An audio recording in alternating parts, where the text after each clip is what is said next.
Biden's border crisis. Rio Grande Valley sector chief sounding the alarm on illegal border crossings. 20,000 apprehensions in just 1 week.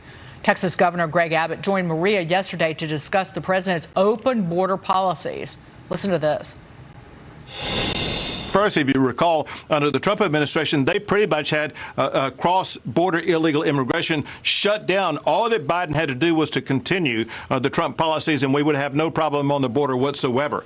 But now it's getting worse because Biden is opening the floodgates for people who are coming from countries where there's an extremely low vaccination rate, and there's an extremely high number of people coming across the border who do have COVID. Joining me now, Louisiana Congressman and Vice Chairman of the Republican Conference, Mike Johnson. Nothing's going to change, is it, Congressman, in terms of just the Biden's open border, the influx of now COVID positive illegal immigrants? They went up 900% COVID positive tests in just the Rio Grande Valley sector?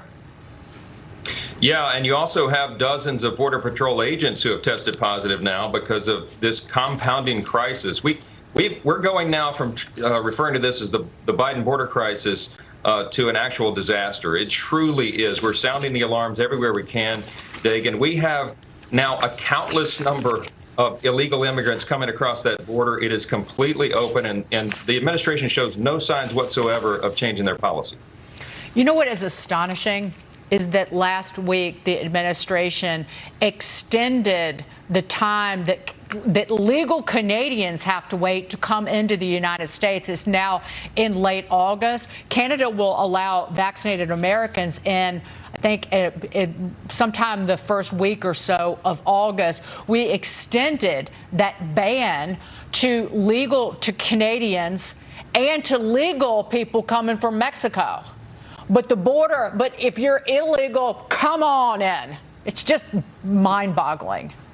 It is mind-boggling. And look at the double standard that the administration is engaging in. They tell Cubans and Haitians that are fleeing communist oppression and want to come by boat, don't come to America. But of course, everyone knows if you come down through that southern border, South Texas, that there's a welcome mat. And they've sent that message to the entire world. We got cities now, big jurisdictions across the country talking about COVID mitigation efforts and everybody remasking. They're talking about lockdowns in some jurisdictions. And yet, as Governor Abbott just pointed out, no COVID test for these immigrants, fleeing over the border coming in. I've been down there myself, Dig, and I went a little over 3 weeks ago with President Trump down there. We had 24 of our Republican colleagues from the House. We saw this with our own two eyes. These people come in at all hours of the day. We were at the border at about 1:30 in the morning. Huge droves of people coming in. And they're coming, by the way, not just from Nicaragua and Honduras. They're coming from basically every nation in the world, over 100 so far at least. And there's no end in sight to this.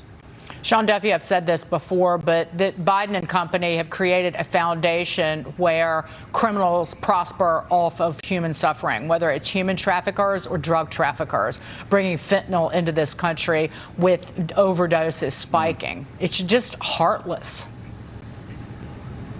It is heartless. And I want to ask Mike a question, if I could, because Sure. He just mentioned the people are coming to the southern border from all over the world, right? But if you think back, remember Kamala Harris said, we want to look at the root causes of why people are coming from these northern triangle countries, these three countries in Central America. How does she get away with saying root causes in Central America, but the border's open and people are coming in from across the globe to our southern border? Who's calling her out, and how do we put pressure on the border czar, Kamala? Well, Sean, that's a great question. We are trying to apply every pressure that we can. And I think when more of the American people recognize what's happening and what a threat this is to our national security, our national health, our sovereignty in every way, that there'll be a larger chorus of voices demanding action on this. You all seen the headlines. I know, Sean, you saw last week or so. Now they have busloads of migrants being dropped off in mid-sized cities all over the South, all over the country. In my hometown of Shreveport, my largest city in my congressional district, A busload of Haitians has dropped off, 80 of them. None of them speak English. They have no plans, no money in the pocket. They're just dropped off there. Some are dispatched then and go to other places. But I called ICE to get on top of this. I called the White House to demand answers. None from the White House, of course. But the ICE directors tell us, hey, we're sorry to tell you this, but you all need to prepare for future busloads. In fact, there'll be many more coming to your city. And they're coming to cities near all of us. So there's no end in sight to this. Our Texas colleagues, Sean, tell us that there may be as many as they think that's over 2 million people have come in just since January. We're losing track of them. They're disappearing into the country, into the system. And we have no method of getting on top of this so long as President Biden and his administration refuse to acknowledge the basic facts. And now there's some in Congress who are calling for amnesty for millions of illegal immigrants to be put in this reconciliation spending bill, which, again, I don't know how that would pass under reconciliation, but we see what's going on here. It increases the voting base for the Democrats. Well, that's right. We're not conspiracy theorists, but you look at the objective facts here. That's the only thing that makes sense. Why in the world would any elected official in this country go along with this terrible policy, this dangerous set of policies that they're engaging in? And that you're always drawn to that ultimate conclusion. They want to turn these people into voters. Meanwhile, the American taxpayer is funding all of this, as you all know. And these are finite resources. We have a $28 trillion federal debt. We cannot afford to take care of the entire world. And we're the most benevolent nation in the history of the world. But we can't be that great nation if we can't maintain our own sovereignty and security. And that's what's at stake here. It could not be a greater crisis than it is. Congressman Mike Johnson, thank you so much for being here this morning. Thank you all. Coming up, American optimism about the direction of this country plummeting.